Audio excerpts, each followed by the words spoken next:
I feel nauseous, believe me. Never had a lot of shit come easy. Had to work hard, struggle just to be me. Had to rise up just so they could see me. Did what I had to do just to feed me. And what was left over I put towards my dreaming. But the only thing in life that has meaning are the things you gotta work for, believe me.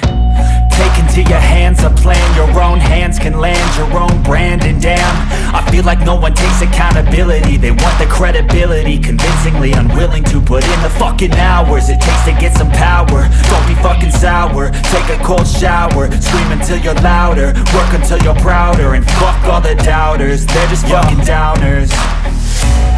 I swear to God they all let me down. I always fought just to wear the crown. I'm pissed off at these fucking clowns who were all taught they deserve an ounce. It's only worth it if you work for it.